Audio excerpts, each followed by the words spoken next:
Menghadapi tantangan pinjaman online bisa menjadi pengalaman yang menakutkan, terutama jika kita mengalami gagal bayar. Saya ingin berbagi beberapa tips dan wawasan dari seorang mantan DC lapangan tentang bagaimana cara menghadapi situasi ini, tentunya dengan cara yang aman dan tanpa rasa cemas. Halo semua, balik lagi di channel ini. Bagi teman-teman yang saat ini sedang menghadapi masalah keterlambatan atau gagal bayar pinjaman online, ada beberapa hal yang perlu diketahui agar kita bisa menghadapi situasi ini dengan tenang dan bijaksana. Pertama-tama, penting untuk diketahui bahwa gagal bayar pada pinjaman online sebenarnya tidak perlu terlalu khawatir.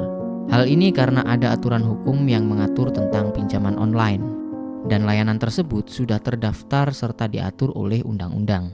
Jadi, meskipun ada ancaman dari pihak penagih, kita tidak perlu terlalu cemas, karena mereka sebenarnya hanya menjalankan tugas mereka untuk menagih utang. Penagih memiliki tugas utama yaitu mengingatkan kita agar segera melunasi utang. Mereka akan menggunakan berbagai cara dan strategi untuk membuat kita berusaha sekuat tenaga membayar pinjaman tersebut. Namun, penting untuk tidak langsung percaya pada ancaman yang mereka berikan. Disarankan agar kita tidak menerima atau mempercayai omongan mereka begitu saja, karena tujuan mereka adalah menagih utang dengan segala cara.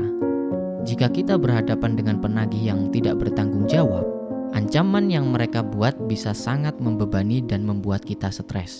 Oleh karena itu, saran utama dari mantan petugas DC lapangan ini adalah memperbanyak pengetahuan tentang aturan-aturan OJK dan hukum terkait utang piutang. Dengan memperbanyak wawasan tentang hukum, kita bisa lebih tenang dan tidak mudah terintimidasi oleh ancaman penagih. Biasanya ancaman yang sering digunakan oleh DC pinjol berkaitan dengan masalah hukum, seperti ancaman akan dibawa ke pengadilan atau dipenjara. Ancaman seperti ini sering membuat nasabah yang gagal bayar menjadi takut dan cemas, sehingga mereka terpaksa mencari cara untuk membayar utang dengan menggali lubang tutup lubang. Ya tentu saja, pada akhirnya justru malah menambah beban mereka sendiri. Oleh karena itu, penting untuk tidak mudah terintimidasi dan memperbanyak pengetahuan tentang hukum, agar kita bisa lebih tenang menghadapi situasi ini. Jika teman-teman merasa takut atau cemas, perbanyaklah pengetahuan tentang masalah hukum dan undang-undang. Dengan begitu, insya Allah teman-teman jauh lebih tenang dan tidak mudah terpengaruh oleh ancaman dari mereka. Selain itu, bagi teman-teman yang sedang mengalami keterlambatan atau gagal bayar, tidak perlu terlalu khawatir jika penagih DC lapangan datang ke rumah. Secara aturan, penagih tidak boleh mengambil barang atau uang kita. Mereka tidak memiliki kewenangan untuk menyita barang atau mengancam kita secara fisik. Oleh karena itu, harap tenang dan jangan terlalu khawatir. Jika berhadapan dengan penagih, sikap terbaik adalah bersikap tenang dan pasrah. Biasanya, penagih akan malas berhadapan dengan orang yang sudah pasrah dan ikhlas, karena mereka bingung harus bagaimana lagi menekan nasabah untuk membayar.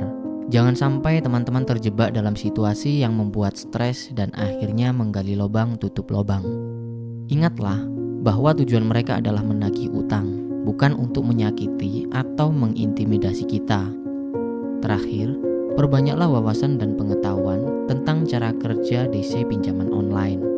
Dengan begitu, kita tidak akan mudah tertipu oleh ancaman atau intimidasi mereka. Semoga informasi ini bermanfaat dan bisa membantu teman-teman yang menghadapi masalah dengan pinjaman online.